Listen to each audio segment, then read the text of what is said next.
15 minutes before we logged on. All right, folks, let's do it.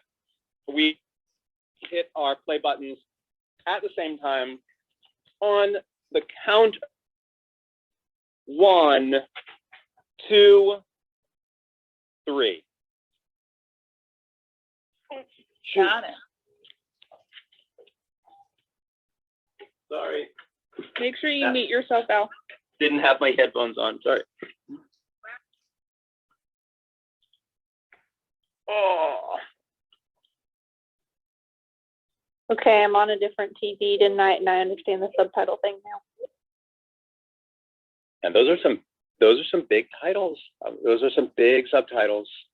They are, compared to the other ones I have. Yeah.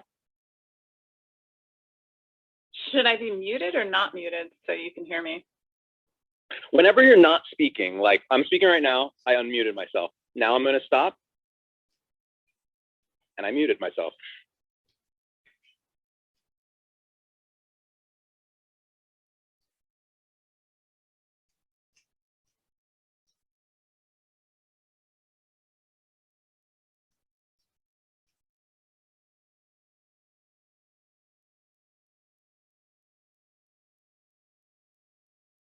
Val, you're going to have to tell something for us in 5 minutes after the episode about.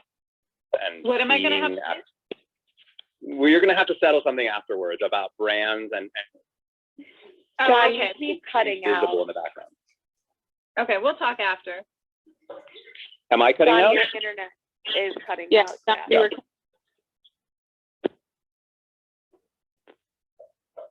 How's this now? Better. Great. Much better. Yeah, good old internet.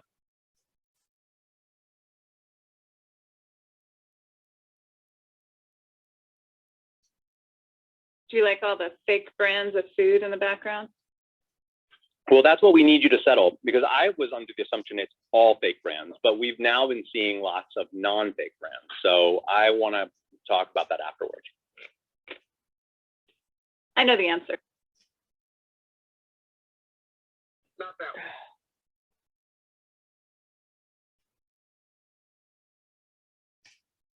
one. Man, look at all those baskets.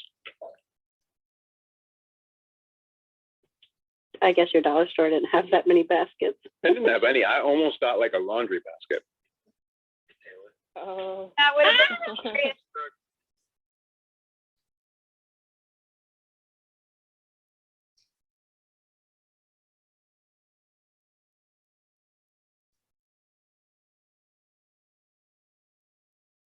Oh yeah, there's planters there. Those are all like name brands. Cheese balls.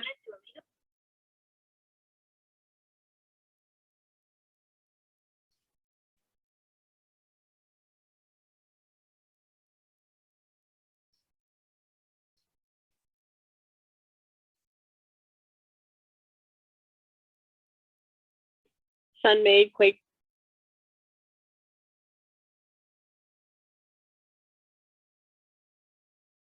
Pedigree. Wow, we're gonna get annoying with that this episode, aren't we? Frosted Flakes. I love that jacket. Gato Barito beef jerky reel. I mean, that's I think most. Well, I mean, the reason why the conversation came up is because early on when I started watching, I said, hey, you know, all that stuff in the background is all fake, because when I was doing the show, the scenes that I remember in Dosie's Market, like I just looked around and was like, oh my God, everything here is fake, you know? But then as we were watching the show, I was like, God, there's a lot of non-fake stuff there. Like, so was I imagining it? Like, aren't there fake brands there? So I don't really know. What's the deal about? Effect. I wonder if laws changed before you came on the show. Maybe. Or rules or companies changed. I'll pipe in. Basically, they would get product placement. That stuff is real products. And the stuff that they didn't get product placement on would be stuff that they had to cheat. Labels. Awesome.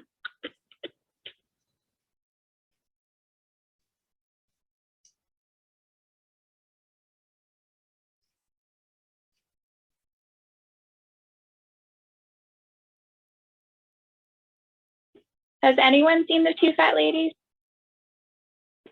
I have. We used to watch it. I have. We used to watch it years ago. Yeah, I used to like it.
Oh, poor Jackson. I know, he's so so cute. disappointed.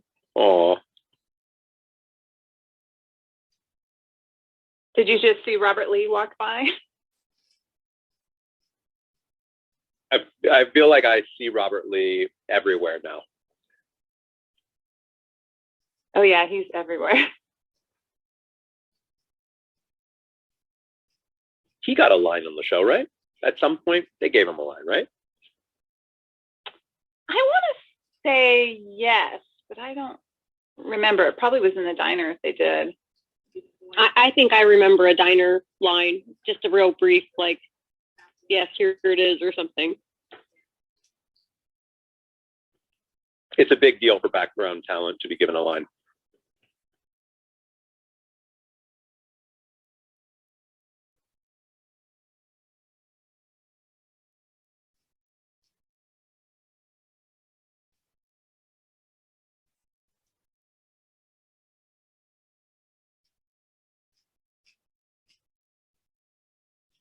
One thing I did not anticipate, well, didn't think about, was how my blind dog would react to this entire spread that we have on our coffee table. Doesn't have anything to do with being blind. Yeah, doesn't have Where anything is your to do dog? He's in my face. with it. He's like a couple of inches away from the cheese. Oh my goodness. Oh, this is funny.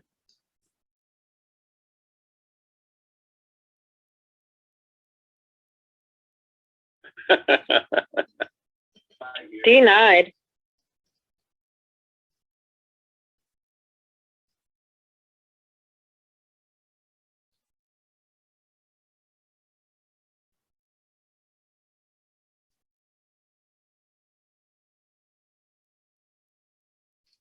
Okay, Taylor.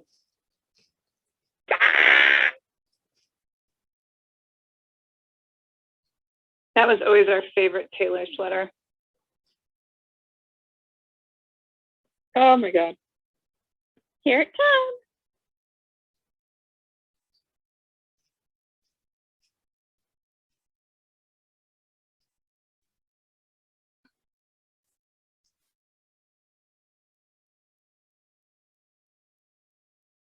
Do you know that the girl that's standing there holding the basket, I'm sure the line in it was like a Vanna White type.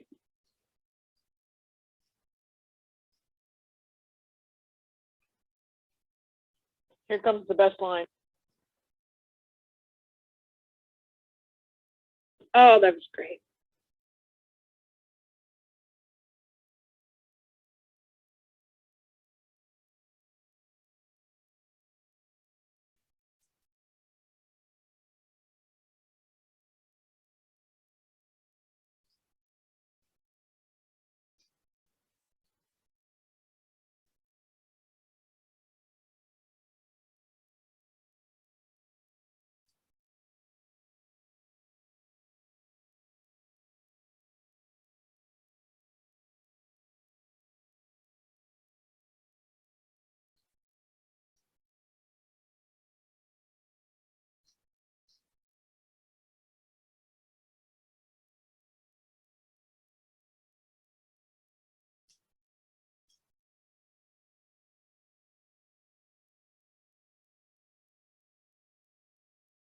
Ugh.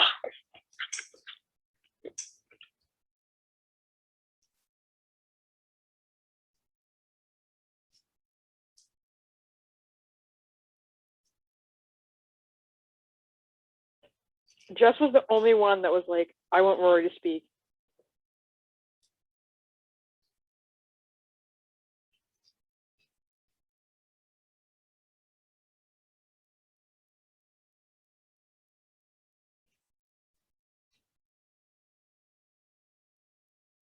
My favorite line.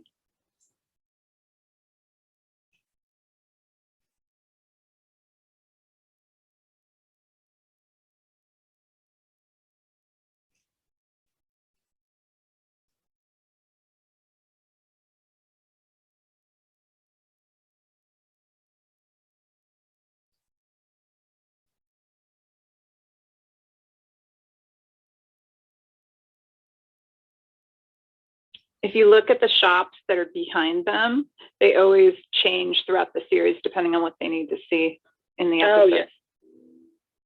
Like the cat club. I'm Yeah, like very that. eager to talk. I'm very eager to talk about what happened there in the post show. Very. Me so too. am I. So am I. Oh, yeah. Suki's basket.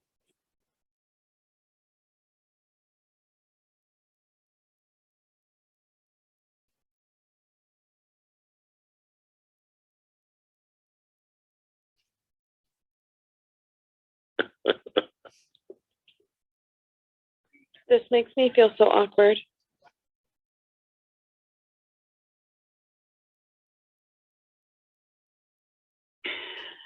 This part's so funny.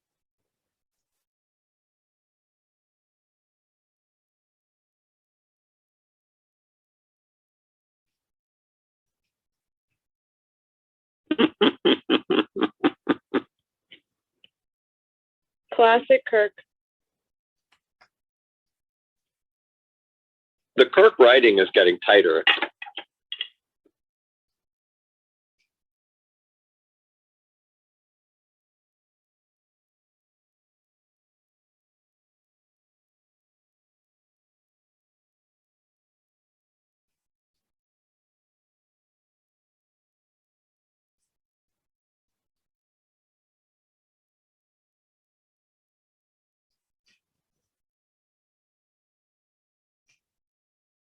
You see how Luke's shutters are closed conveniently so you can't see anyone inside?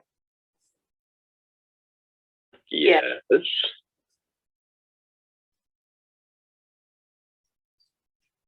Don't want to pay for those backgrounds.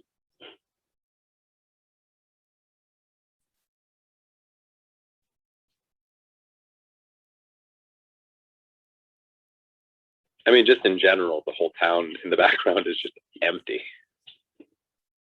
Well, they're all bidding on the Yeah, basket. Yeah, I want to go to the auction. The whole 20 people that are standing there.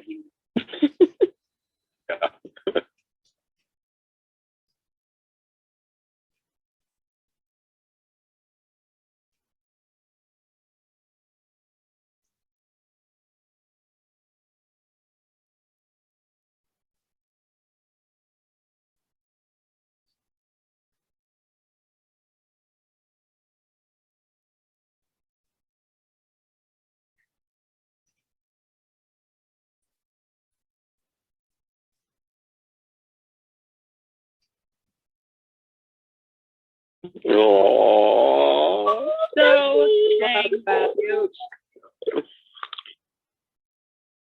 I'm sorry, but his hat is hilarious. It looks great, but it's hilarious. It looks like it's going to pop off his head.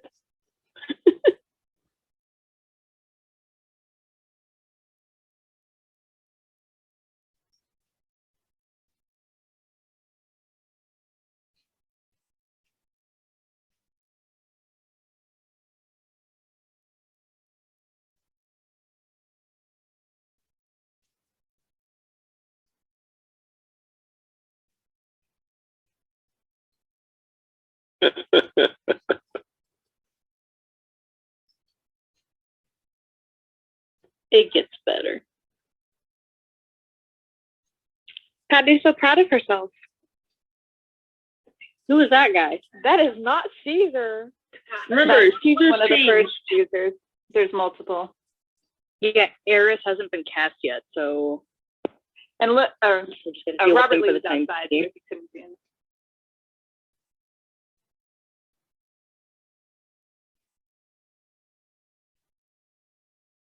I love her jacket.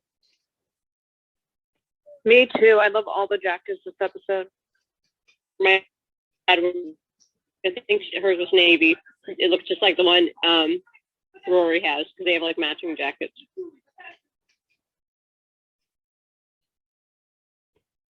It's like Yeah, that's if you ever the watch the magic of background how they're still behind- fitting. They just walk back and forth, same people.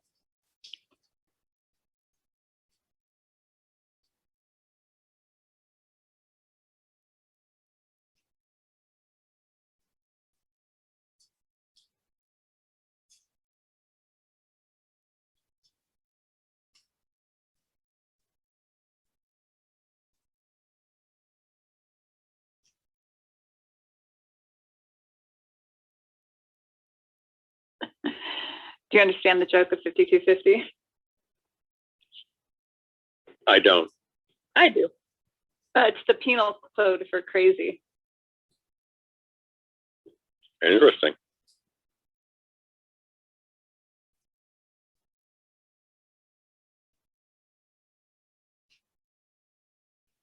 I thought it was 5150. Oh, maybe I'm wrong. Val, I do have a question for you after the show about Lorelai's jacket, but after. Okay. Do you still have it? Can you get it for us? Not my question. I like Rory's too. I really love Jess's jacket. Amen. It's about the only thing that I like. Really amazing. It's the only thing that I like about Jess right now is this jacket. Rude. It just looks like a Carhartt. Oh, this is why someone made a comment about your spread, John. Who did? You'll see.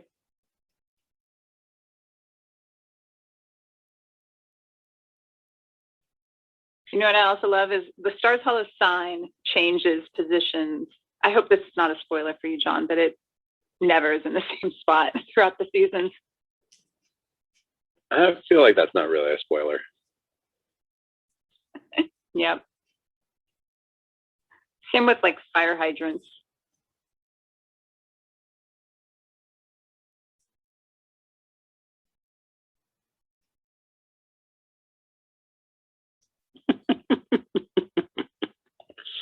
This is my favorite Kirk episode so far.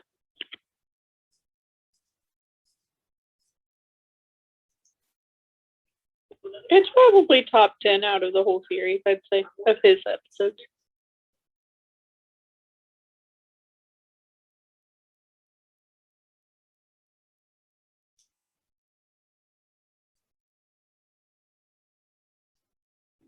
Oh, poor Kirk. It's so funny.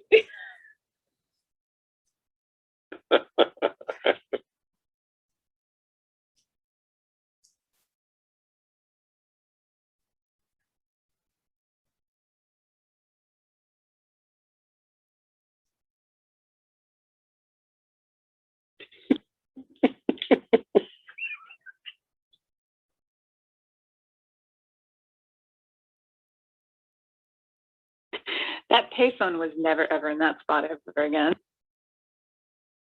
Just the payphone of it all. Oh, days of payphones. I miss that.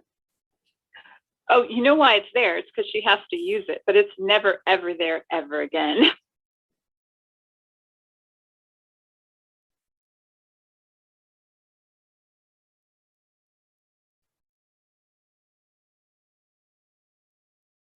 I love how we're only halfway through this episode and there's still so much left. But so much has happened already.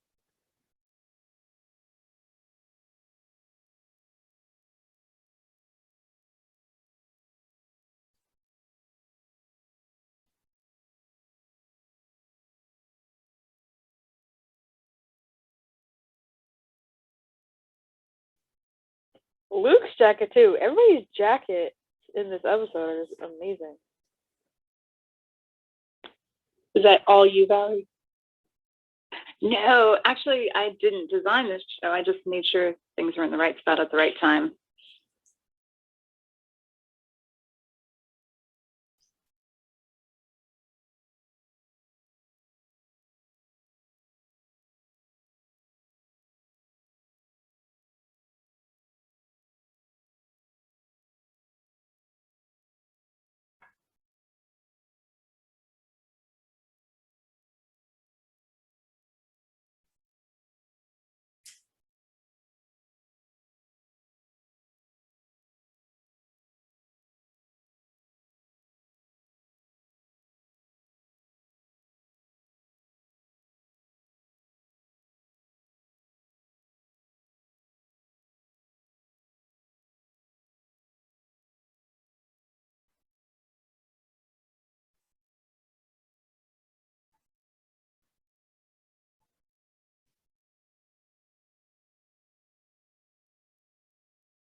Oh.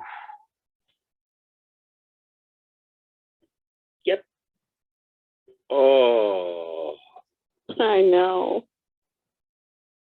I didn't see that coming. She's so crushed. And that's the end of Henry.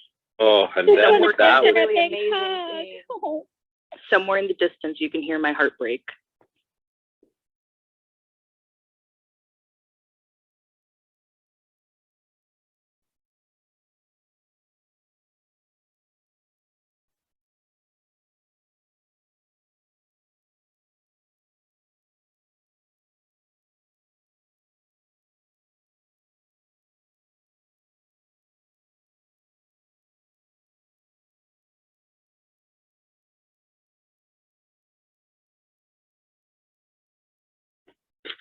Miss Wow. Kim really makes me angry and sorry. Oh my God.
What is that? Racer I was just gonna ask. Does do fans know what that is? Do I they think it's like hear it? crappy Quinoa macaroni spread. salad. Oh my gosh. But you missed what he said, John. What she said, John. What she's. Dean never would have fallen for that. Oh, I heard that. I didn't know.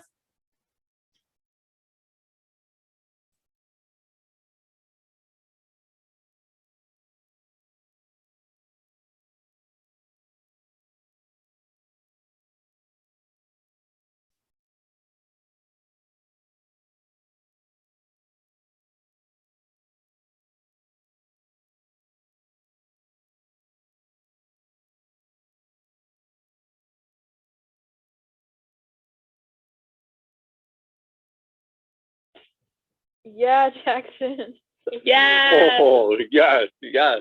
Aw. He is the cutest.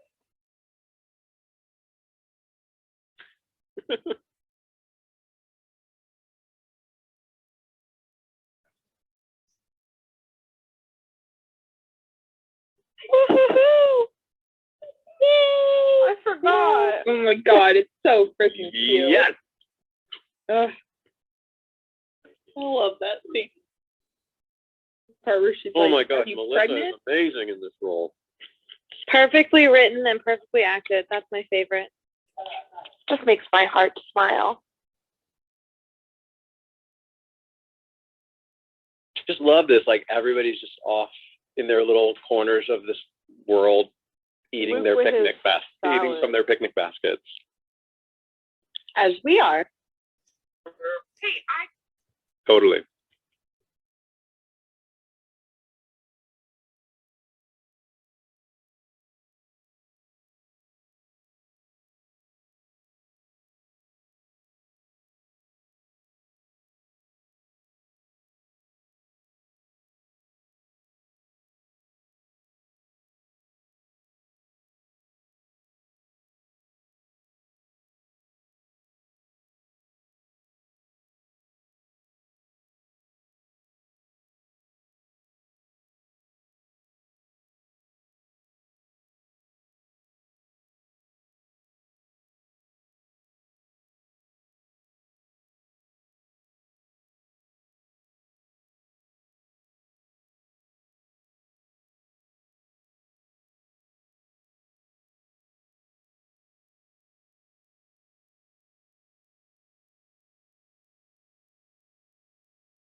Someday. Those looks.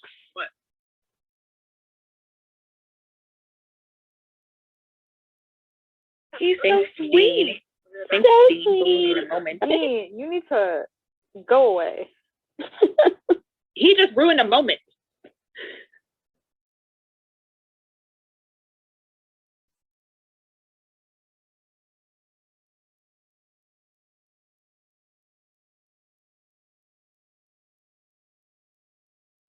I don't think she should be hanging out with you, Dean.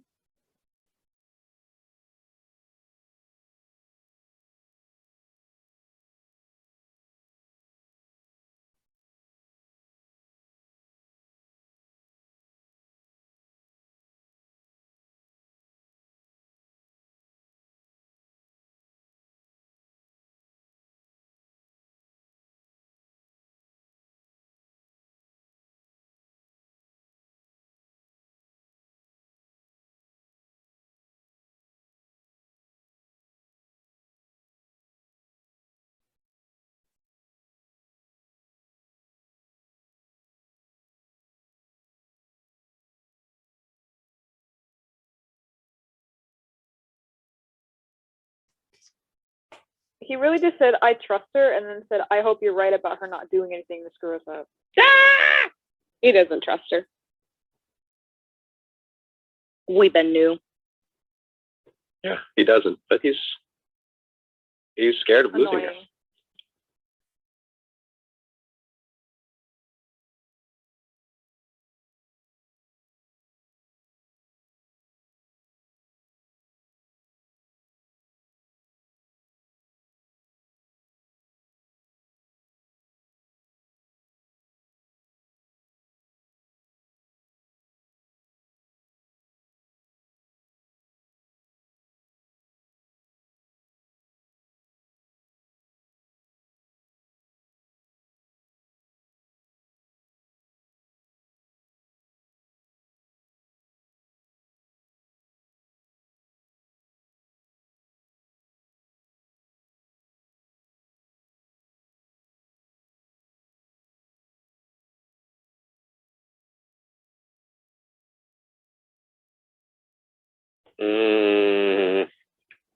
How on earth did that fall off? I don't know, but By the god. You have to admit, he's really sweet to her. And only no, I'm not admitting that. I am definitely not admitting that. Oh, just you wait.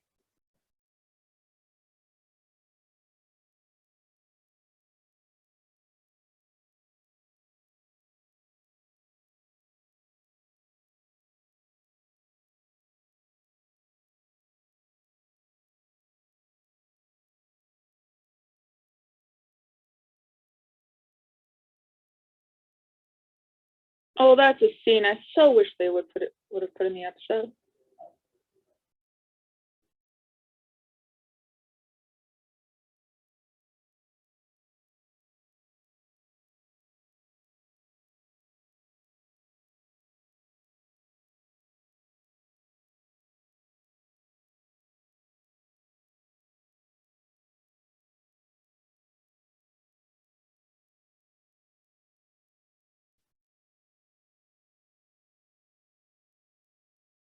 She officially likes Jess.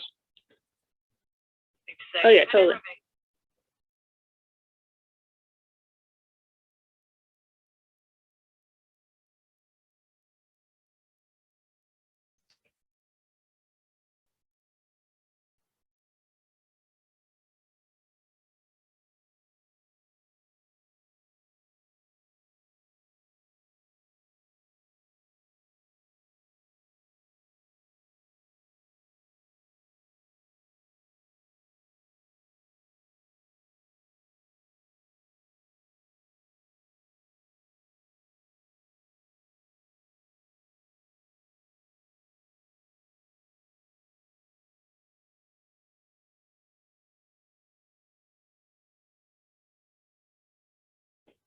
Exactly. What a weirdo.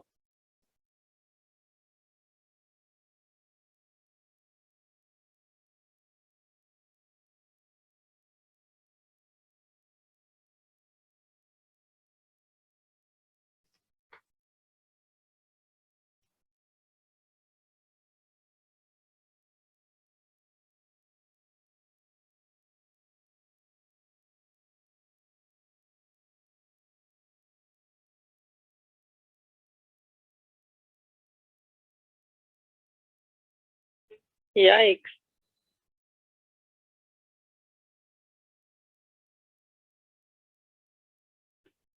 That's an amazing reference, even though it's not even a reference yet at this time.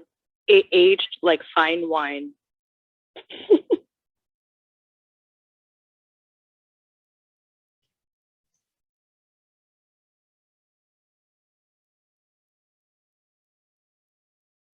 Ooh.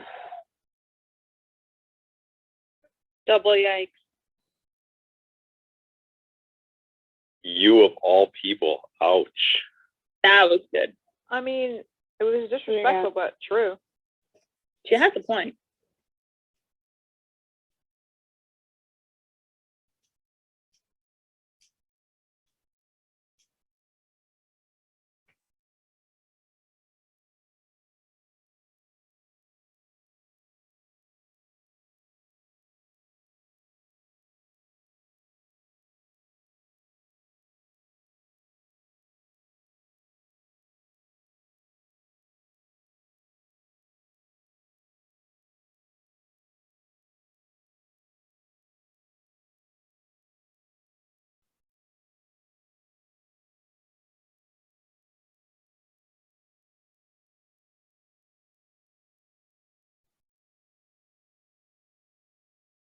When Emily tries to be the glue.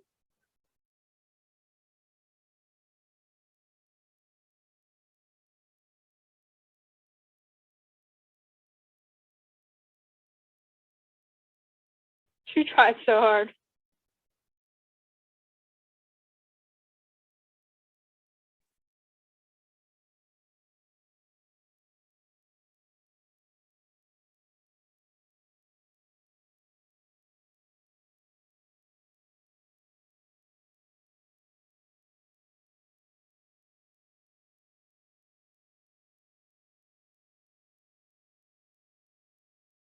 I was just going to say, why did I put the purse on the back of the chair? Apparently to answer phone. It's definitely Jess. Yeah, she's never brought a purse to dinner before.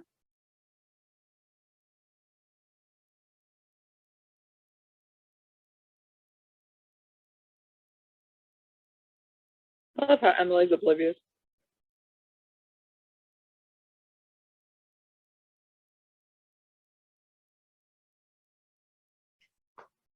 Lorelai's taking this super far in one day. It's fear-based, based on her upbringing, her from when she was a teenager. I'm sure she's just. It's pushing herself to it. It's just. I What a guarantee it's cute. just. Definitely. That's And right not there. ironic that they're in the house. Like, that's definitely planned that they're in her house. Dear God, it's not Jess. She said it was Dean. I think it's just. It's not Jess. We'll never know, but it's not Jess.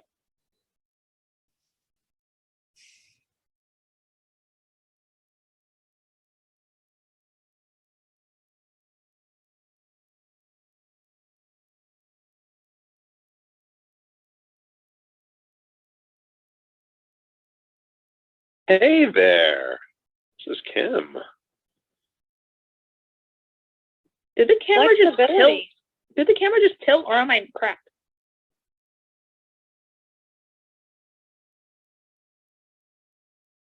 Oh, poor Lane. I think it was the transition with the stairs. Okay.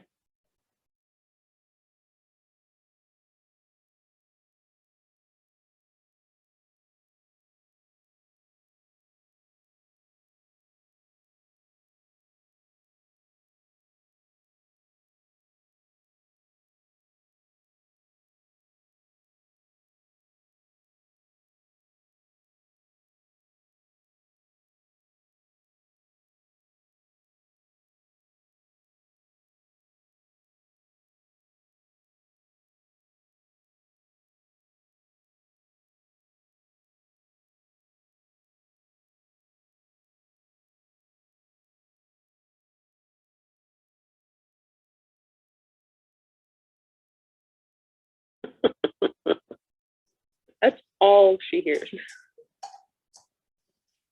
all she needs.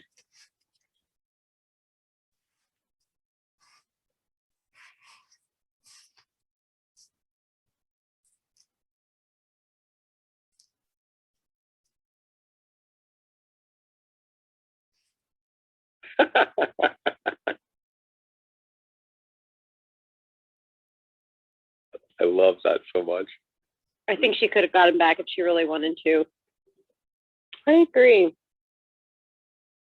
This episode is so dynamic.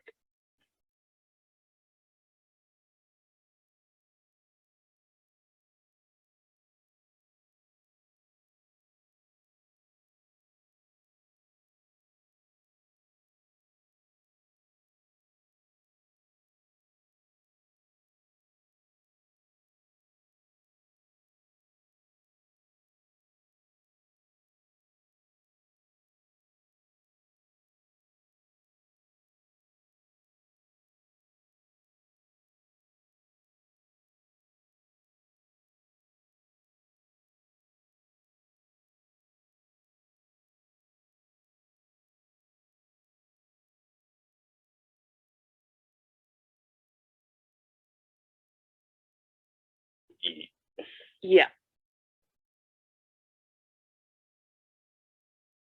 That's horrifying. Paints a picture of Lorelai's trouser, doesn't it? I love that lamp. I want that lamp. Which one? The one right next to Rory.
That's a reference.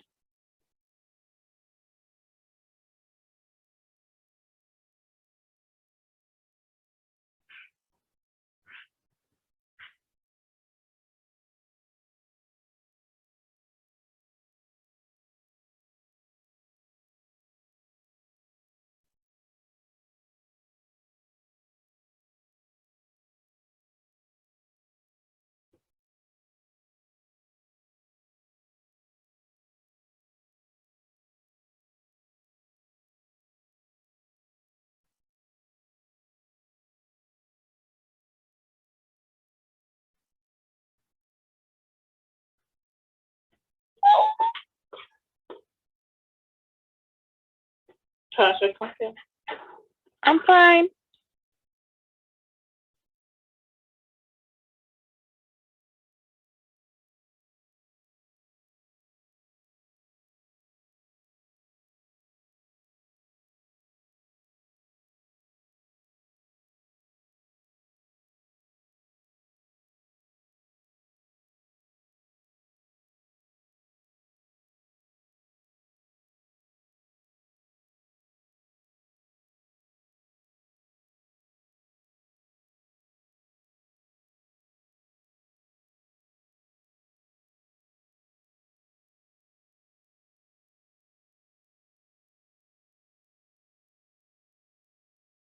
Oh my gosh, that was Adorable.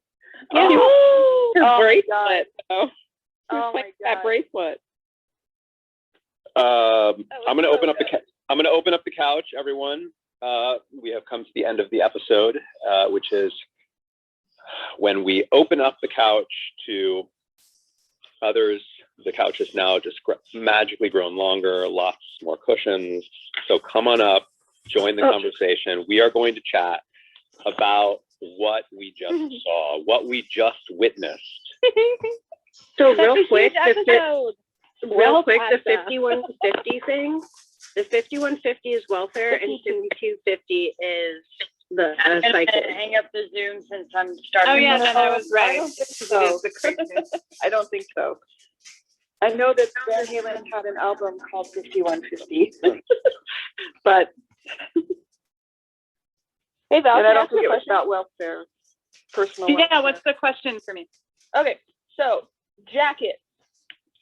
Because like I have been like, okay, so I was 8 when I first started watching. So around this season is when I first started watching it. And I've always been in love with like Lorelai and like Rory's jean jackets. Where did you find them? And how can I get a replica? Not the exact thing, obviously, but like, Aren't where they did you find Earl Jean brand or something? I believe they're Earl Jean, and I don't know if they still make them or not. I'm not a shopper, so I wasn't the one that grabbed them, but I believe at the time we probably got them from the Earl Jean store. I don't know if they still make them, but I know that there is a couple different Gilmore clothing related fans that have their own little shops or Poshmarks. You should look into those. Like I want to say like Gilmore Garbs might have more information because they've been really deep diving into every single thing that's out there.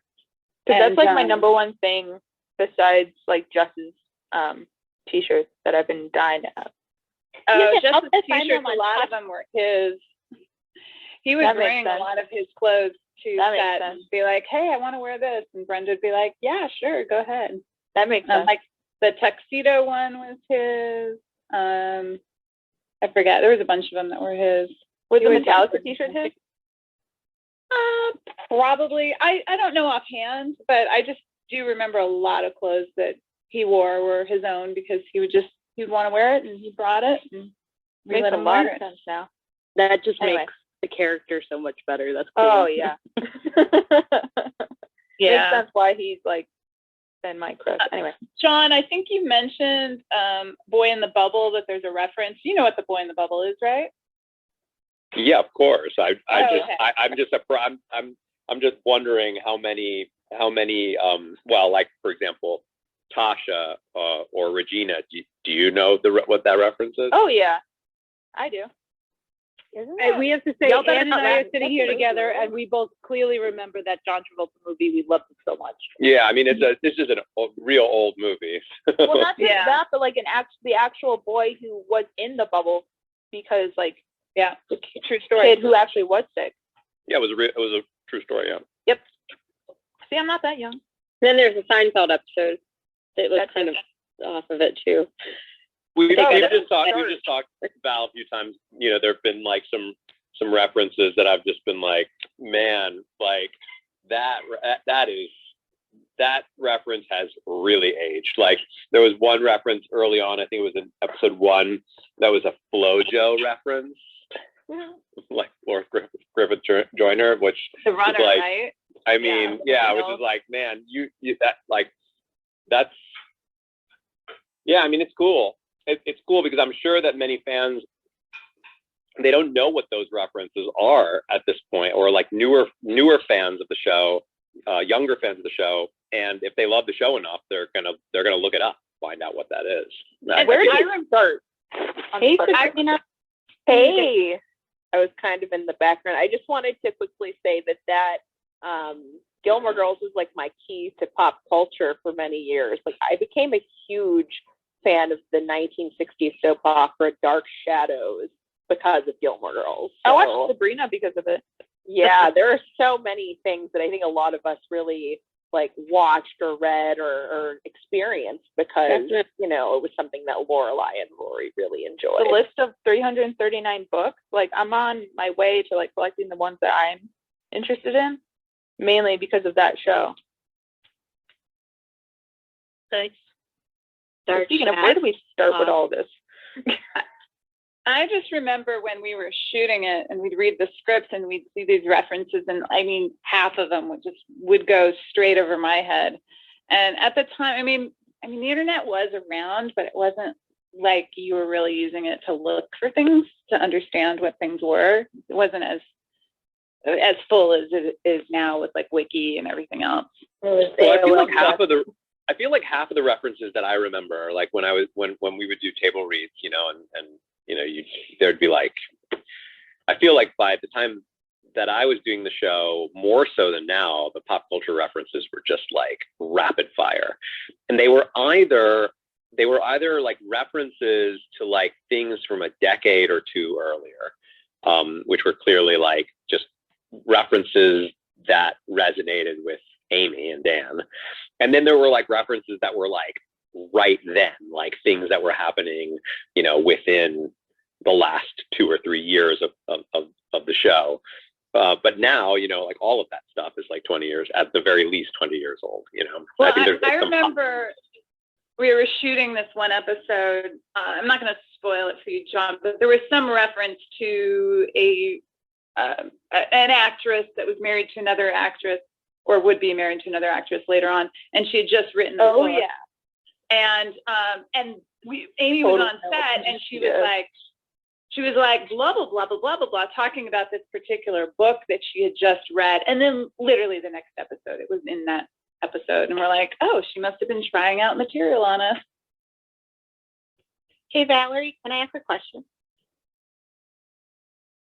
Yeah, go ahead. This is about Suki's character. You did the costume. You were one of the costuming people. Is that what they were saying earlier?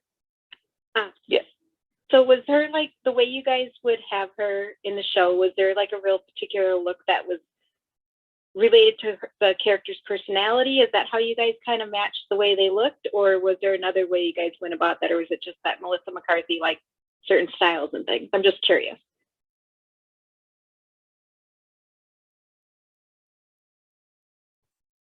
That's all I wanted to know. Sorry. Maybe I wasn't clear, or I cut out. Are you talking about like her like outfit for like this episode? Oh, I'm sorry. I was. Val, you might have been muted. You might have been muted. You got that's okay. That's something that you'll get used to. Everybody does it in the beginning. You just forget that you're muted. Okay. I luckily have Babsy next to me. That's like, dude, you're muted. You're muted. Sorry. So basically, my job was the set costumer. I was the key set costumer. We have 2 of us, and I made sure that the continuity and the scripts were broken down. I was on set. I took care of the actors. We would set all the rooms and wrap them and make sure that they looked exactly how they were supposed to look on camera. So Brenda, who was our costume designer, she was our number 3, technically number 4 costume designer, but she also was the supervisor in the beginning. She was on since the very beginning, except for the pilot.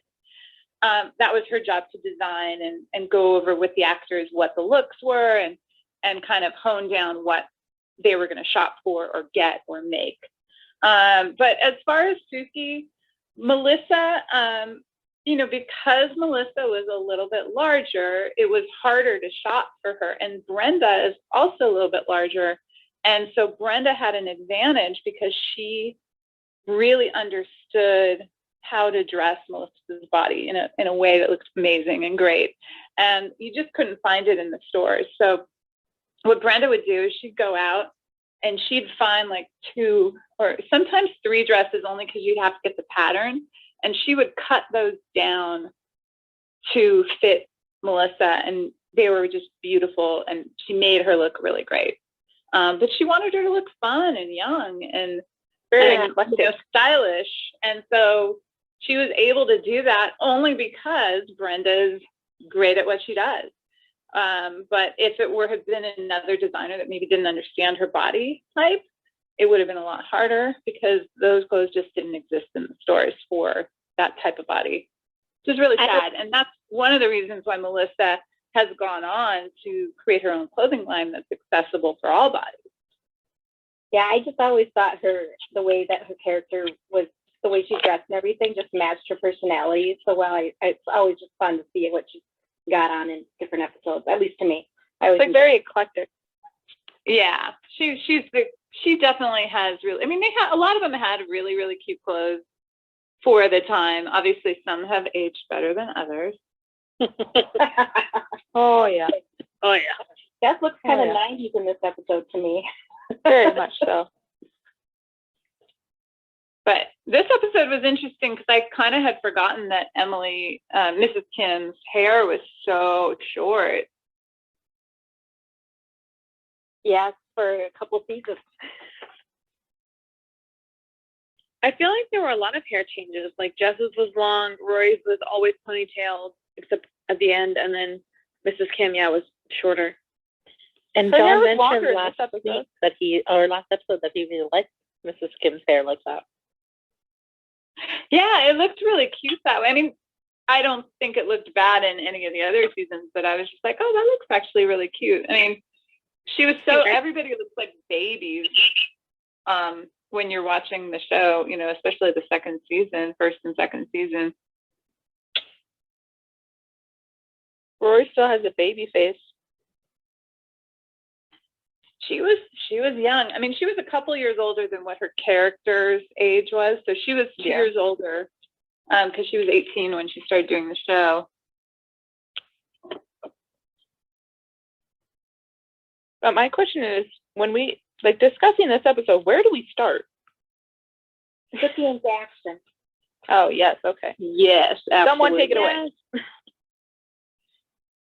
I just like that storyline. They're so sweet, and she's so clueless when he's trying to figure out if they can move in together. And I think that it's nice that they flipped it, because usually it's the guy who's clueless, it's the guy who can't pick up on the hints. And this time it's like Suki, he's throwing them as much as he can, and she's just like, "What? Yeah, you like your apartment? Yeah, why are you here?" Like I just love that they flipped that. I love when they flip the tropes on the show. It's like I feel like that they do it more than like those types of things happen a lot on the series, and they're really a blast. I don't care how many times I watch that scene, I still get a little bit teary-eyed. Oh yeah, definitely. Me too. Every time. It's too sappy for me. It makes me wonder what the actors were thinking, because it seems so emotional. They seem to be really emotional in that moment. I'm not even a romantic, and I think it's really sweet. Well, the part where she was like, "Are you pregnant?" That was great. Yeah, I love that. Man, that whole scene just totally slayed me. I absolutely loved it.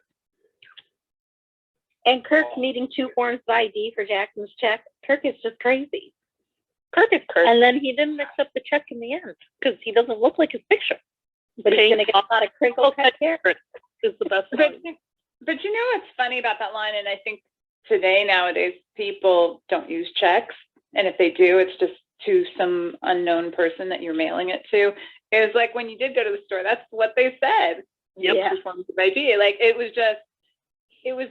it's picking up on all the little tiny subtleties of real life. This is gonna date. I'm sorry, I was going to say, am I the only curmudgeon who initially thought it's a little too soon? Yes. Yeah. Yes.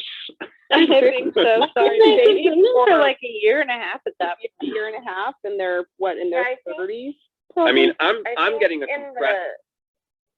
I'm getting a Sorry, go compressed experience here with you know, watching all these episodes back to back. So time for me. Excuse me. Sorry. Don't choke on the carrot. Don't die on it. That was a carrot. How'd you know it was a carrot? It just sounded like always you were a carrot. crunching. Crinkle cut. Crinkle cut carrot. And never saw him again. No, I like the show feels very compressed time wise because we're watching it all like, you know, just day after day. Whereas, you know, we've talked about how, like, you know, when it aired, it was much more spread out. There was, like, you know, the winter hiatus and all that stuff. And still, it doesn't feel that rushed. I mean, I loved it. I just love it. But also because I feel like those characters were just meant for each other the moment they started dating. Yeah, and they had a relationship before they were dating. They've known each other for a while. Oh yeah, the timeline doesn't matter. I would also like to add that I think it's really cool that scene was shot at like 3 o'clock in the morning, but you can't tell because they used so much light. It looks like broad daylight. Which wow. scene are you talking about? The proposal. Yeah, The proposal is shot at 3 in the morning. Oh, is that something like Yeah, you it heard was in an shot. interview? Yeah, it was shot during the middle of the night. Not Where crazy. did That's you- not crazy. I've seen. No, stuff no, like it's not crazy at all. I'm just trying to remember. I know we just watched the episode. Where did it take place again? Town It was Square. outside. I think it's Oh. supposed to be out like in the garden on the ground taking a picnic. 3 in the morning. That sounds really weird. We would not have shot that at 3 in the morning. I'll have to Well, watch I'm that not again. sure if it's Where true, did but you I guys know it hear was that? dark when it happened.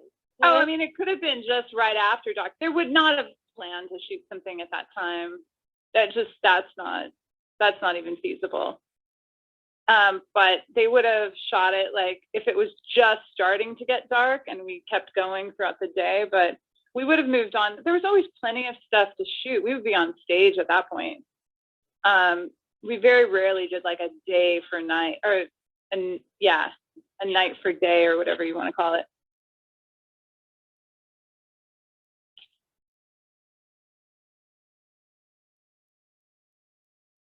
Go, People Tasha. think so much above.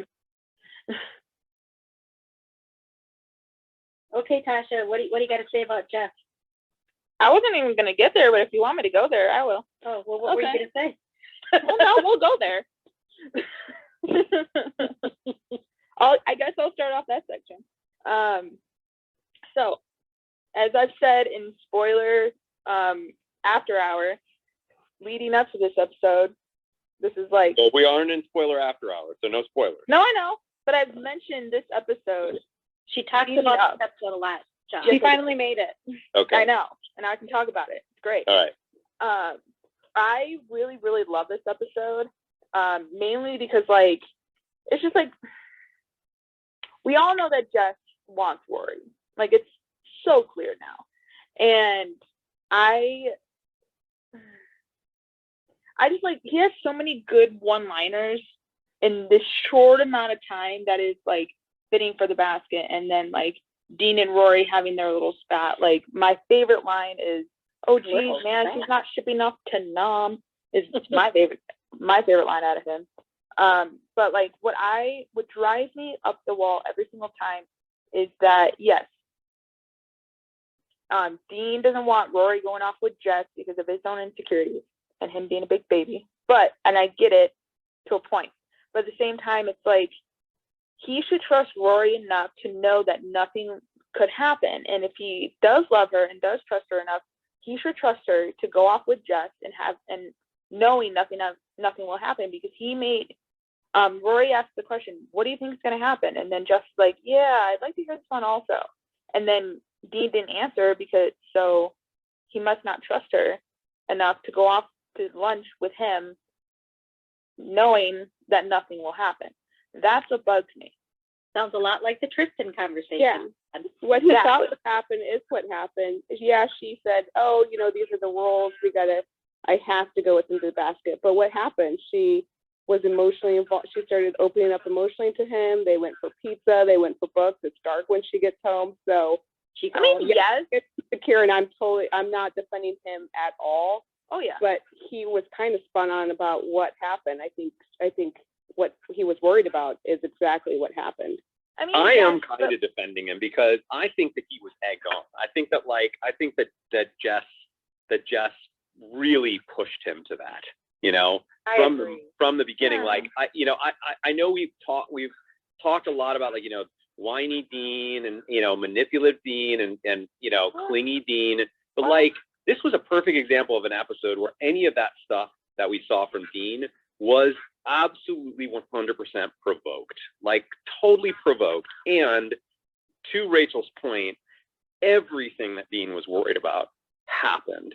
And Tasha, you started the conversation talking about how much that, like how much of that you saw and seemed to really love, right? So imagine you're in Dean's position, feeling that is likely to take place, that she's likely to like Jess. It sounds more like here's my defense.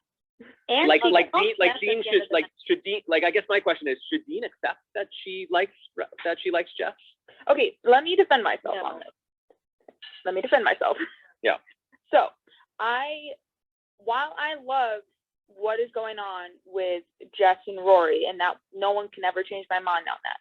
However, I am the type of person that is very paranoid when it comes to like relationships and things like that. And if I have an inkling on something's going on between, like, say, like I don't have one, but like if I had a boyfriend and he's hanging out with some girl that's like trying to like persuade him or anything like that, yes, I would feel kind of like Dean. But at the same time,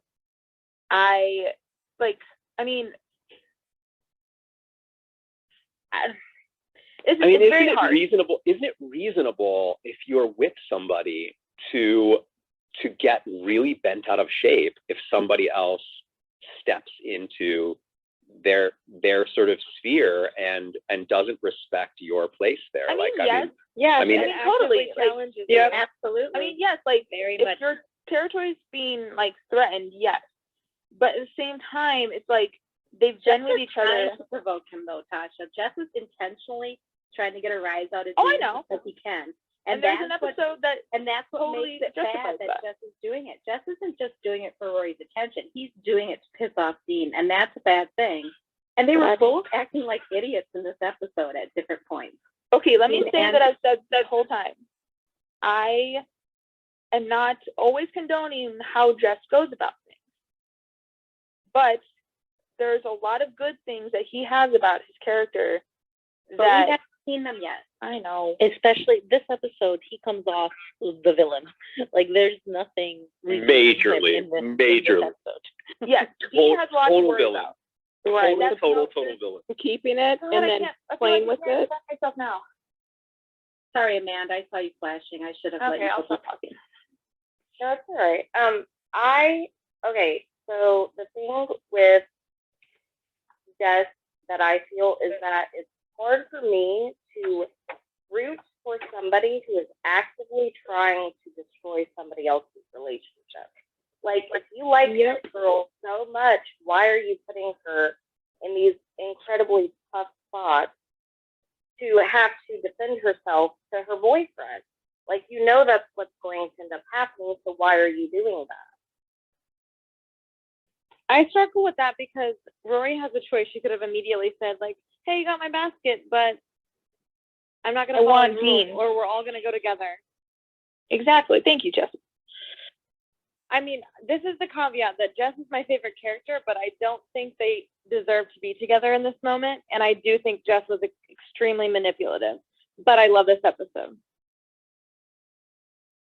I love this episode too. I think the thing is that as much as Jess is being wrong and Dean is being super sensitive, Rory is clearly having a chemistry thing going on with Jess. So it's so conflicting. We heard all nothing, around. Andrea. Yeah, you were cutting out. That is true. I believe that Rory Rory is not innocent in this little love triangle they have going on. But at the same time, like, I just think Jess is going about it all the wrong ways. Like, he just needs to wait for Rory to decide that she likes him too before moving in. Here's the problem I have with what Rory did. Rory calls Jess at the end of the night when she gets home, not Dean. And she knows that was her. So, You, and she's keeping the phone by her at dinner because she wants it to be Jess. it's actually a pager, but But even still, Dean, if she told the truth, Dean paged her. And as far as we can tell, unless she did it when she was in the office, she didn't call him back. She went and called Jeff. Like, what? Yeah, my does anybody theory think to Jess is date a good with the guy? Or am I information alone they in that? have is that I don't- they got a page from Dean, You're not alone. chose to call Lane, and then later called Jess. Like, she's actively ignoring Dean because of the chemistry, because of the feelings. Well, also Dean Yeah, went but to her Dean called- mom. Did Dean call her? She's irritated. Tasha, we're just talking about him up to this point as far as we've seen, though. I mean, you got to remember, at this point, Jess has not really shown a lot of good things yet. Oh no, Yeah, I we're know. not talking about anything that happens to him in the future. It's Oh no, right I know, but I'm just like, my whole thing is like, I feel like a lot of, I know up until, I know so much more, yes, but like even up until this point, I feel like, except for, well, probably me and Lily, like I feel like no one really has anything good to say about Jess, just because like he's going about Rory in the way that he sees fit. Well, I'm basing it off of just what I see. I haven't seen anything yet. No, I Like, know. I just like you know someone what I mean? Like, about him. you know, I have just not seen anything. I've seen a guy who steals. I see a guy who trolls. I see a guy who is actively pushing his way in between somebody, you know, into a relationship, like actively. Did you see the bridge scene though? Like when they were like talking about books and he was like, Ernest only has lovely things to say about you, and you see his like eyes and like just like how sweet he gets with her. Yeah, I know, but it's hard for me. It's the actions that count. It's He's hard for me. manipulating her. Like, he's manipulating her. I'm sorry. Rein it in, everybody. everybody. her bracelet from Hold on one second. All right, so we're gonna have to do this. We're gonna have to go to the mic flashing. Just as a heads up for any new folks here, one thing that we try to do. We're not always successful because the show brings out feels. But what we try to do is we try to sort of quietly raise our hand when we want to say something, and we do that by just slowly flashing our mics like this. Like that. I have lots to say about this, but I'm gonna defer to somebody else. Let's start with Lily. Okay, so in regards to, you know, Rory not talking with Dean or not calling him in the night or whatever, it's like she's still really annoyed with Dean because he went to like her mom, and that's just like, obviously that's just weird, and she didn't like that at all. And she's, you know, I kind of relate to Rory in a lot of ways, like in how she's good in everybody, and even if everybody else around her is like, no, this person's bad, this person, you need to be careful, she just wants to get deeper into this person's character. So at this point, I think the chemistry that we're seeing Jess give to Rory is obviously, you know, he likes her, but I don't know that what she's, you know, showing to him is the same. I think her sort of interest in him is more of, what kind of person are you? Why are you like the way you are? She wants to get to know him and to prove that he's like a good person. And then also Dean, oh Dean, don't go to your girlfriend's mom. That's weird. And Yes, then, Lily. right. And then also the thing where he's in the same sentence where Lorelai's like, you trust her? He's like, yeah, I trust her. And then I don't remember exactly what she said, and then basically ends the conversation with sort of like, I don't trust her. And it's like, if you don't trust her, tell her that, and then freaking don't go and like make her feel horrible because she didn't do this. She didn't plan just to like get like her picnic basket. And if you really trust her, you would know that she's just gonna go on this picnic with him, come back to you, and if you didn't start this drama with her mom and with him, and just should have said, okay, I'll see you later, this whole situation would have been different. But because of course, Jess's immaturity and Dean's immaturity, Rory is upset at Dean and wanting to learn more about Jess because he didn't go to her mom. Essentially, he was sort of not neutral, but she trusted Dean more than she trusted Jess, so there was more to lose with Dean acting the way he did. Good point, Lily. Thank you. Rachel, I saw you flashing. Rachel, and then after Rachel, Krista. Just the mom thing. I understand why he would go to her though, because it's not like going to Mrs. Kim or Emily, those moms. It's going to Lorelai, and that's her best friend. So yeah, it's her mom, but I think he was desperate. I think he was scared. And I don't know. So I think as far as that, I can kind of forgive him for that because of how he was feeling and the relationship Rory has with her mom. And with the Jess thing, why would he bid on her basket? I think everyone views this as a romantic event, and he knew she had a boyfriend. So why would he try to do that? And I don't know. We've talked about him going about things the wrong way and being manipulative, and I think just him bidding on the basket was just an example of that. Yep. Krista? I was going to suggest that since we're limited on time, if we can maybe change the subject, but it's not a big deal if people still have a lot to say. But I don't know. I want to talk about Luke. Yeah, well, why don't we let a couple more folks chat about this particular topic? Not that this topic is going to be going away anytime soon. I mean, I'm sure we're going to be talking about this for a while. But Mary, why don't you give us some thoughts on this? And then Wendy. So I was just going to go off of that idea of defending Dean. Lorelai's not just Rory's mom. Lorelai was actually involved in that relationship from the very beginning. If you remember the first date, and giving him advice or learning why they broke up and bringing them back together and all that. So I think Lorelai, like for Dean to go to Lorelai is not really all that odd or that strange because of their history. And then on top of it, it's like when you see someone heading for a fall and you want to do everything you can to stop them, he doesn't know what to do and he can't stop Rory, but he sees something is happening. And so he's just desperately trying to figure out what he can do to help head it off. But like I said before, there's absolutely nothing in this episode. Everybody knows I'm Team Dean, and there's nothing in this episode to recommend Jess. I mean, he's well read, great. Like that's all I can see about recommending Jess. But it's not just that he goes about things the wrong way. I don't trust his motivation. I don't see anything good in his motivation in the way that he's acting. So. Wendy. I agree with Mary about the mom thing, just from personal experience.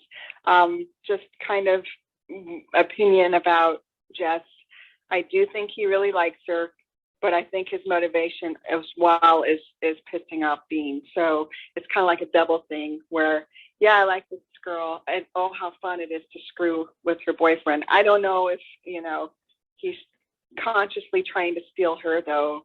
That's probable. But it's just a big circle of many things. I'm sure Dean, totally reacted the way any guy would, and I feel sorry for him. I saw Regina flashing, and I see Amanda flashing. Regina? Okay, so this is the perfect time to segue into what I was talking about. So our episode that we viewed on Monday was Runaway Little Boy, and that was actually Tristan's last episode, right?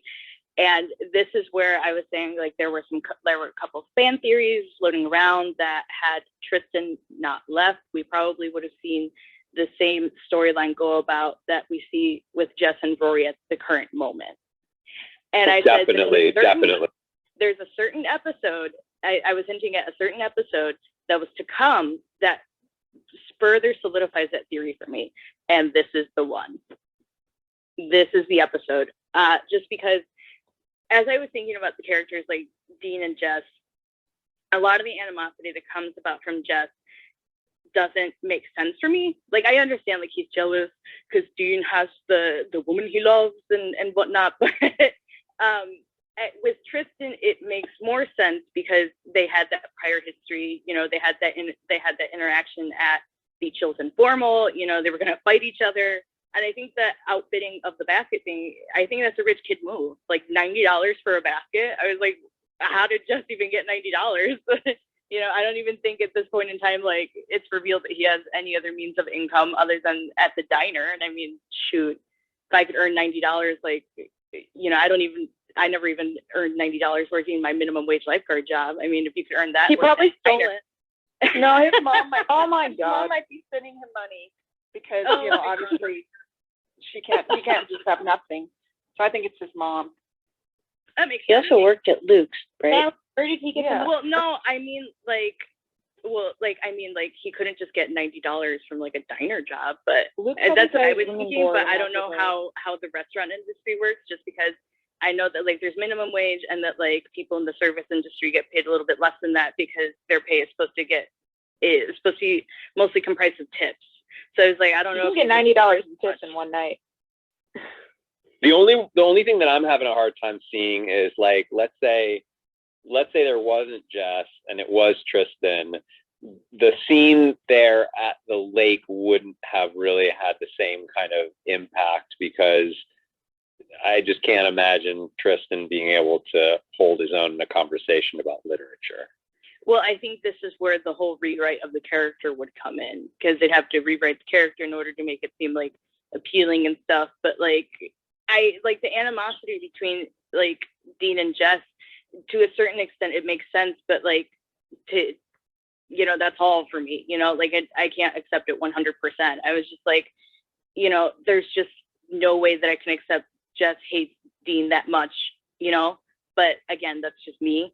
So that's why I think that way. And that's why I think that this particular episode supports the theory and why I believe in it. You know what I mean? But yeah, I think that Jess is a threat, whereas Tristan was no threat. I mean, Tristan always came across as like a little bug, you know, that Dean could just flick off. Whereas Jess from the get-go he always has better comebacks in you know, whenever there's like verbal sparring between them. He's so calm and cool. Tristan always got, you know, really nervous and annoyed, and you know, and because of it, I don't think there was anything there for Dean to be threatened about. You know, maybe with that one exception when they had broken up and he saw Rory with Tristan, got a little upset there. But Jess, on the other hand, I think he can feel that this guy is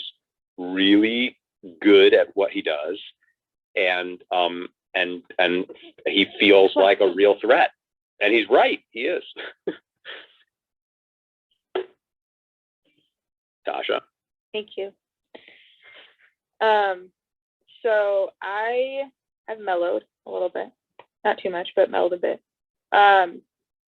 So me and Lily are actually talking right now on Twitter, and like part of the reason why I have my whole view on Jess is because, like, obviously the rest 99% of us have seen the entire series, so we know exactly what happens. And so like my viewpoints on Jess are more than just what we see, and I'm trying to like reel it all back, trying to like not think about it too much, but trying to like put my viewpoints on like what we've seen so far. So like I understand that like a lot of people don't trust Jess. I totally get that. And I totally get that like what he's done so far really hasn't like proven of like that he's a good guy and stuff like that. But going back to what we kind of were talking about the other day, where it's like upbringing and like kind of feeling for certain characters. Like I've already said my piece on like how I relate to Jeff and that whole thing, so I won't repeat that. But I also kind of feel bouncing off of what you said, John, where it's like Dean sees Jeff as a threat, and he should. And I feel like he also doesn't like the fact that what he is doing up until this point is working, because Jess, like as we know so far, I mean, I know more. We all know more.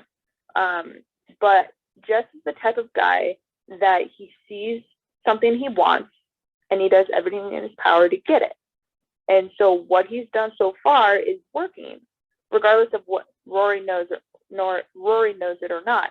Dean, on the other hand, was very timid, very shy, ultimately got Rory, but it took a lot longer. Jess rolls into town with his like cool t-shirts and like knows bands and like TV like references and books and stuff like that.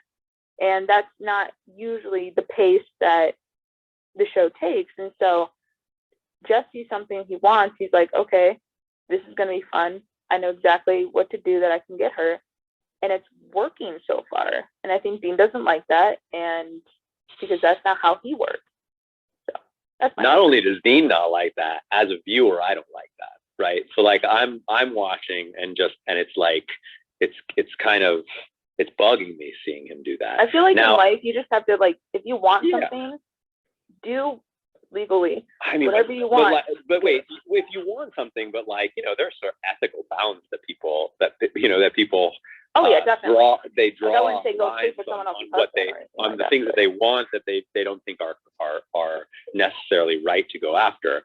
And he's just not, he's not honoring any of those bounds whatsoever. So I like that scene at the lake was really romantic and sweet.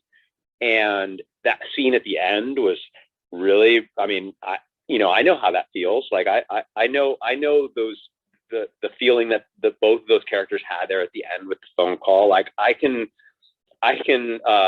draw that up from memory and indulge myself in the moment on that. But it's all tainted for me because I know how it all kind of happened.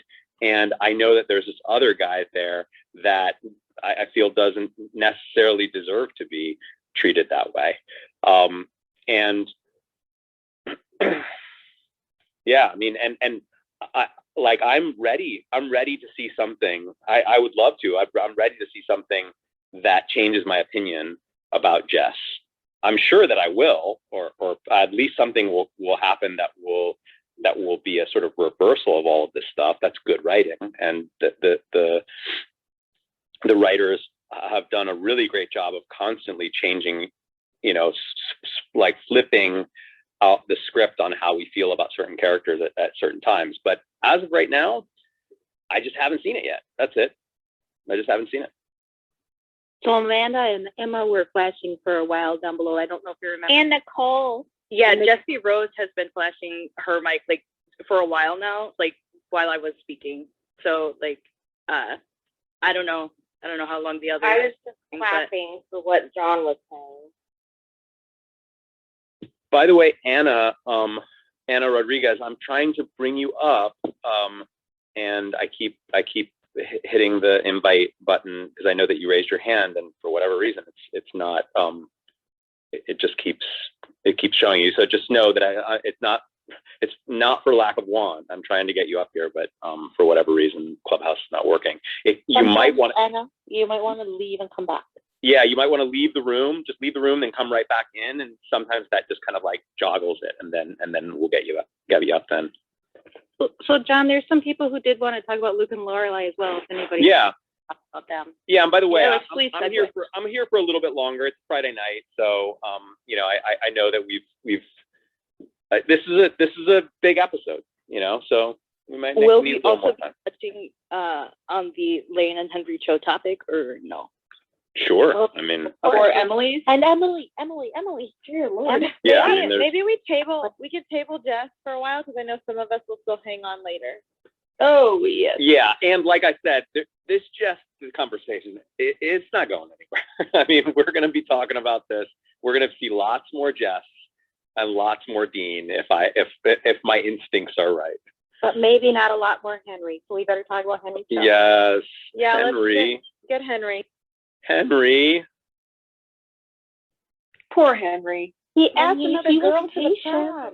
He tried. He was patient. He tried to hang in there. He was so exasperated. Lane blew that up before she even got to have her first date. It's so sad.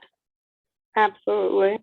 Yeah, when I describe this episode, I always say like it's my favorite. Like I have a love-hate relationship with this episode because of the certain other aspects like Suki and Jackson, and like Kirk, of course, and like this, that, and the other. But the part I hate like every single time is the Lane and Henry Cho storyline, just because I always find it disappointing because, you know, I understand that Lane is a supporting character, so we're not really supposed to see that much into her life, but she's so well fleshed out that I always think it isn't fair that we don't see more of her. And I always think it isn't fair that she doesn't get to date around like Rory does. You know, I feel like she just needed to win this time around. And so it's always heartbreaking to see that the first boy that is interested in her and that she's interested in, like it's so sad seeing the way that it just ended up.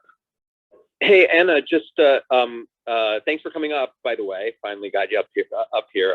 If you could mute your mic, it's in the lower right-hand corner of your screen. We always try and mute our mics when we're not speaking, otherwise we can hear some background noise.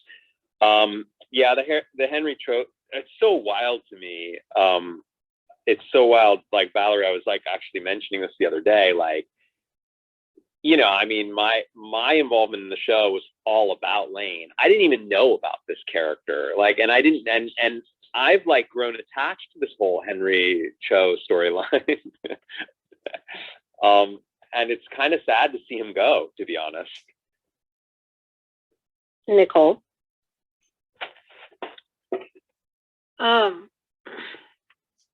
I think that, you know, like I feel bad for Lane, you know, because she really likes this guy and she knows her parents would approve of him, of course, but I feel like it's,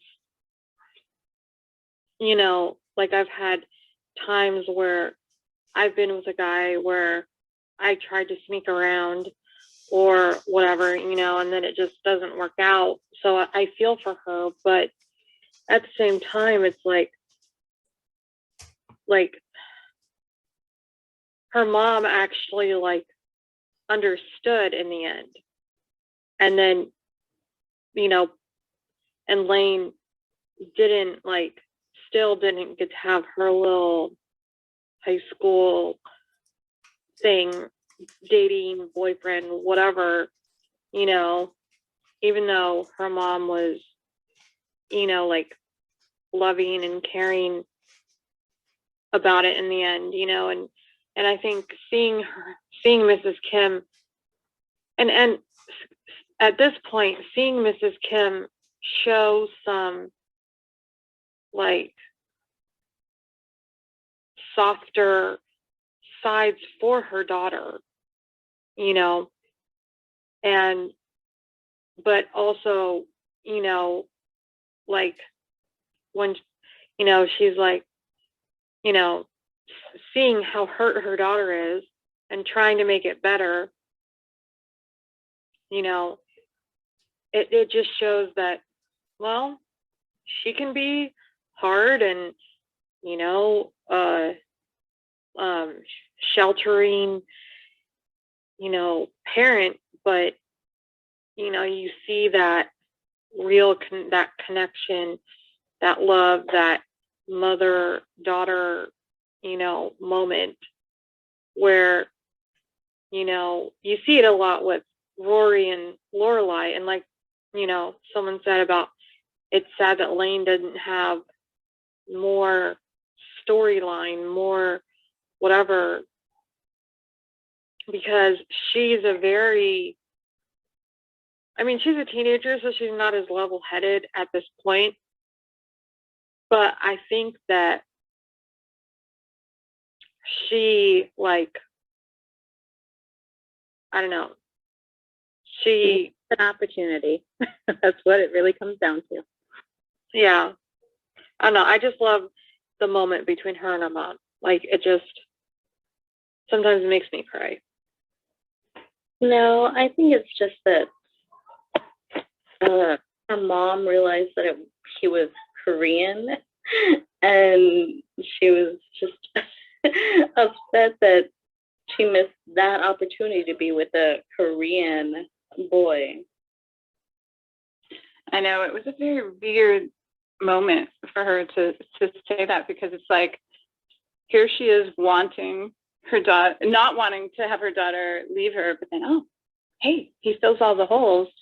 But in a way, it kind of sets her up for every other person that is going to come into her life being a disappointment, because she's never going to be able to fill that for her mom. So in a way, it's probably better in the long run that she doesn't end up with him. Never thought of it that way. It's a good point. I like how her mom kept saying, "Are you sure he was Korean?" But you have to realize that Lane called that. Lane did say that if her parents found out that she liked the Korean boy who's going to be a doctor, they were going to love him, and then he'd be odious to her because they loved him. So she knew her parents were going to love him. She just didn't want that to happen. But Which is so heartbreaking. yeah. But I have to say, like, I'm the queen of not telling my parents things. My parents have never met a single boyfriend of mine until we had broken up for over a year.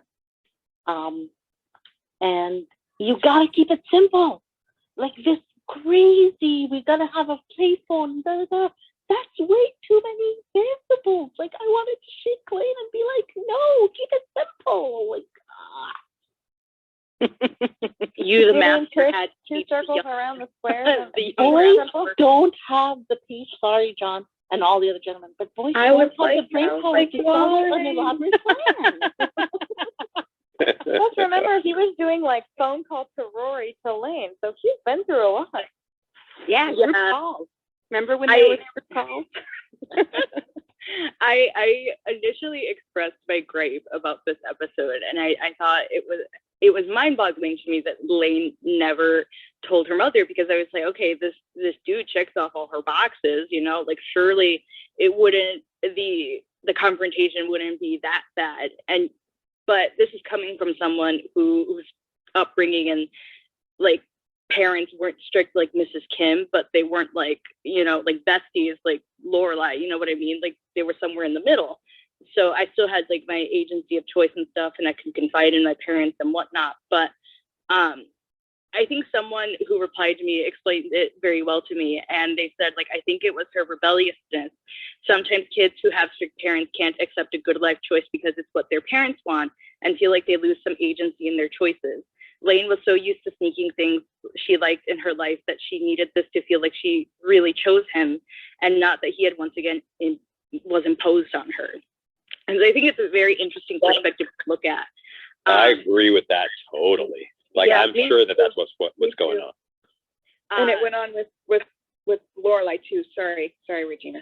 no, you're fine. You're fine. It really put things in perspective for me, because, again, like, never having lived that life before, but, you know, it made me feel for Henry at the end of the day as well. You know, like, even though he's just like a background character that's only here for like a couple episodes, you know, it feels like she didn't factor him in completely. And I'm not calling Lane selfish in this regard, but I feel like because she was so used to sneaking around and stuff, and she would always tell him, like, oh, I'll tell my mother soon about us for sure. Like, no, don't worry. You know, I felt like she probably felt like it was her decision.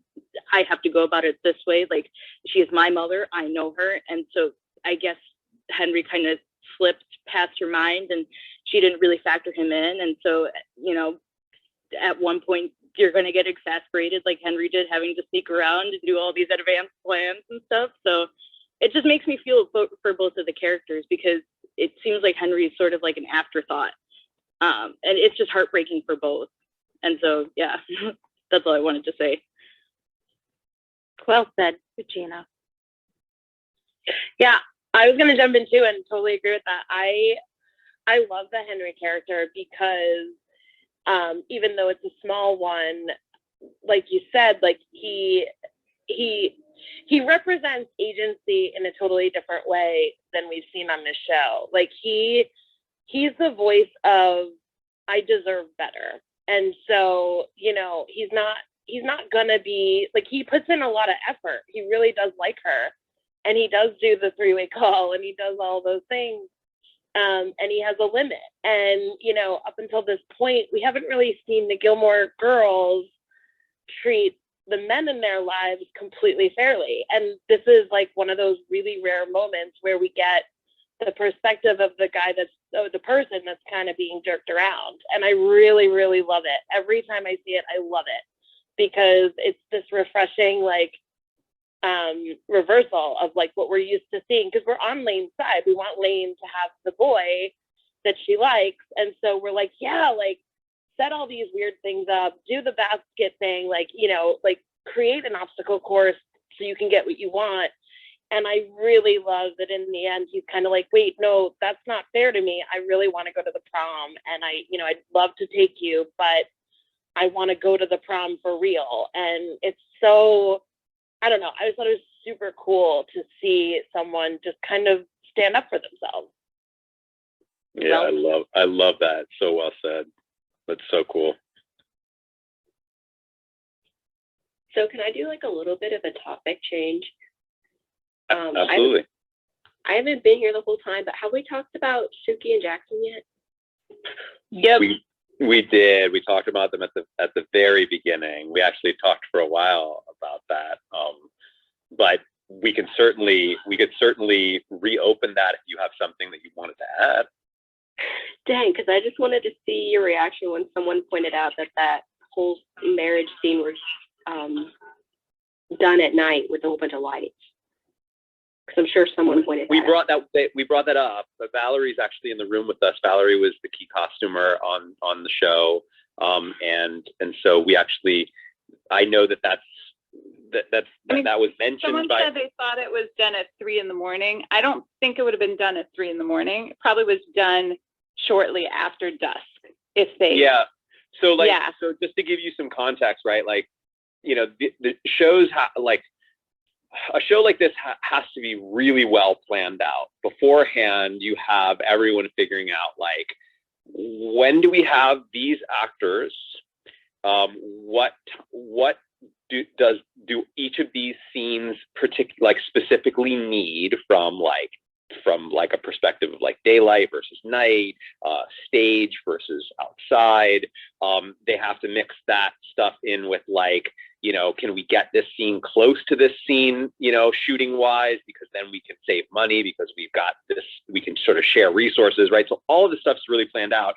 Essentially what Valerie's saying is it seems very unlikely that they would have planned a scene like that to take place at 3:30 at night, when in fact we rarely ever really shot at 3:30 unless it was like something really weird happened, or if like it was in like some sort of really bizarre early call or something like that. It's not particularly common. And so for that particular scene to be shot at 3:30 at night seems unlikely. But what could have happened is that it was shot after dusk or as it was getting dark, and then they had to like blast it with light. And perhaps it even got like dark and they blasted it with light. But I will say though, Valerie, I do remember scenes where it was full on dark outside and they made that look like day, like just blasted with light. It was like, whoa. 100%. Yeah. No, I mean, usually it was very close to the time period and it would shoot, because they'd get to a certain point in time where the DP would just go like, yeah, we can't do this anymore. We've got to move on. Like, because they couldn't really shoot they couldn't light the background that much. So they'd have to be very isolated in how close the shots were when they were. Well, that scene was pretty, like they shot that pretty close. Like that, you know, they kept a lot of the background pretty, like there wasn't a lot that you could really see in the background. I almost feel like there was something like a wall or something that they put up in the background. Like I do feel like that scene was shot in a way that it could have very well been that they like kind of hid any of the dark things that you see. But I'm kind of in agreement that I find it hard to believe that they. I feel like I would have remembered being on the back lot at 3 o'clock in the morning shooting a daylight scene. Like that's the only thing. Like I remember a lot of moments where we went long hours, and we did go long hours. It's just the memory of them, it would have been burned. It's really complicated. It's really complicated to go really crazy long hours because you're dealing with a lot of union rules that have to do with how much time your crew needs to recuperate from a previous day. So if you go really, really late, you've already completely killed your next day because your crew is required to take a substantial amount of time off. And because you ended your last day really late, you're not going to see them until really late in the day. So now you've sort of killed your next day. So it's something that is like really rare, wouldn't have happened that often. And hard. So like it's hard to imagine that particular scene would have been the one that they needed to shoot at. Yeah, we would have shot on a daily basis. We were shooting 18 and 19 hours a day, which is above average for most shows. But they knew that we were doing that. Not in the last season. Not in the last season. No, not in the last season. Last season was awesome. 10-hour days. Woohoo! Yeah. But so they planned for those days to be 18, 19-hour days. In fact, when we went a 14-hour day, they're like, don't we have more to shoot? Can't we shoot more? And it was weird how long they would shoot with us. But having said that, they would go from, okay, we're going to shoot a scene on, like we would start in the back lot. If we were going to shoot daylight stuff, we'd shoot in the back lot and then we'd move over to stage. Almost daily we would do that. Or we would move into one of the interior scenes, like Mrs. Kim's would have been shot inside the back lot. So we would have probably shot a scene there and then moved into Mrs. Kim's or moved into one of the other interiors on the back lot. So, I mean, they planned it out, but there was always something that they could shoot because we had so many episodes to shoot and 8 days to shoot it. I don't think they would have done it that late for that, but that's just my opinion. I could be totally wrong, but I don't have it in my memory as being super late. But I did want to talk to you guys before I leave because I might have to go do some other stuff. You had asked about the brands earlier at the very beginning, and I sort of answered it, but basically product placement, the prop department would bring on product placement and we would be able to use whatever brands that they got cleared. So clearance would come in, they say, hey, do you want to use Cheerios? Product placement would get that. They would get those products for free half the time. And then other products, like you'll see a bag of potato chips that says Let's on it, L-E-T-S. That's like one of the most famous replacement brands for Lay's. And they did those kind of things. If they were going to feature something, they would feature it with a fake product because advertisements couldn't sell Lay's or Pringles if they're going to have some free advertisement for something in the show. So it just depends. That's right. That makes a lot of sense, right? So it's like you're actually, if you're going to be giving free advertisement to a competitor, you've just shot yourself in the foot in terms of that competitor buying advertising from you. Yeah. Right. So I mean, like Coke and Pepsi, generally you're not going to use a specific. You're either going to go with one or the other. I did see that there was Canada Dry very proudly shown. And a lot of times you'll see the labels tweaked. So they'll be just slightly off to camera so you don't exactly see the whole label. Although that shot that we shot today, that we saw today, definitely you saw a lot of labels on those products. And you have to, kind of. I mean, it's a grocery store. It's not like things are backwards in a grocery store. I know, but when I shot the scene that I remember, and I kind of, like early in the series, I kind of proudly was like, oh, so just so you know, I remember all that stuff is totally fake, and everyone was like, really? And then as the series going, I'm like, wait a second, that's a Rice Krispie treat, and then I'm like, oh my god, and then so then I was like, wait a second, did I totally like, imagine all of that? But I mean, I do remember like both Todd and I were like walking around just looking at it and being like, Did oh you my God, ever this is notice? ridiculous. Did you ever notice the sandwiches that were in the refrigerated section? There's one, No. and I have a photo of it. It's like a sandwich that's pre-made in like a little plastic container. It's got a label on it, and the label says Josie's Market, and it says monkey ass. I And want then that picture. it has That's like amazing. an entire product label, like this contains flour and niacin and this and this and this and this. I'm gonna find it. It's on my computer. And then it's got like, are you still reading this? Like it's the most fabulous label you'll ever see. But we would Brenda and I would go into Josie's Market all the time. Like whenever we needed to dirty someone's like apron or just some random thing that we have to do, we'd go run into Josie's Market and grab whatever like weird products were, and we would just like steal them from the market, put it under our shirt, go into wherever, like get the jam, and then like put jam on someone's apron. We're like, oh, we need this. Go to Josie's Market, we can get it. Because the stuff that actually there were real things and there were real products on that shelf, which was funny. No one likes jam hands, Val. No, but we definitely had them. I'm gonna look for this photo, but I'm gonna mute myself. Hey everyone, I know that we have some other storylines here that we didn't get to.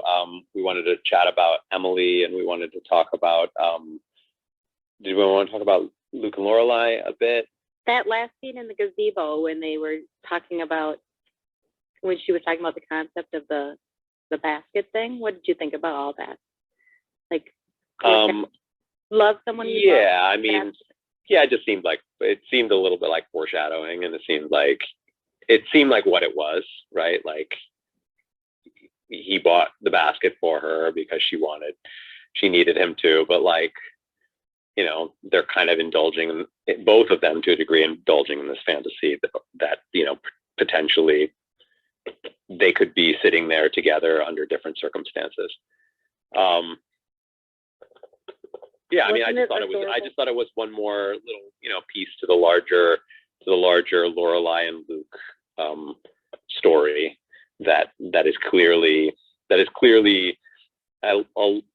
we'll call it a long game. You know, like that relationship seems to be like Mulder and Scully. You know, like that's gonna take many seasons for us to get to a place where those two are, well, I don't know. That's my theory, that it will take a while before those two characters like have their first kiss and, you know, all that stuff. But it's John, cool. it's exciting. Do you buy into opposites attract with the carrots and the French fries? I do think that opposites attract, actually. I think that opposites can be good for each other. To a certain extent. Cool. Yeah, I think that opposites can be good for each other because they're kind of like they keep each other in check to some degree. They also, because they're opposites, they kind of always remain to a degree mysteries to one another, and I think mystery is a recipe for a long-lasting relationship when people are still learning from another person. They can keep each other grounded. Yeah. So I actually think, I like you know, I mean, thing. as of right now, I'm totally rooting for Lorelai and Luke. I see what's being set up for those characters, and I'm digging it. I really like Christopher and Lorelai, but those two characters are very alike. So it actually, you know, I mean, I think that those characters have a lot of similarities. And for that reason, it's hard to imagine that they ever would really totally work well together, other than just being like kind of chums, you know, buddies. I actually think that like Lorelai and Christopher would do much better just being friends, you know, friends who happen to be the parents of, you know, their daughter, you know. Right, and closer co-parents. Yeah, I think so. Whereas Lorelai and Luke like there really does seem to be like chemistry, like a deeper love chemistry going on there. Oh, the Moderna's kicking in, really kicking in. You're feeling it? Hey, John, I'm going to take off, but I'm going to read you guys one thing before I leave, which is I found the label on the monkey ass.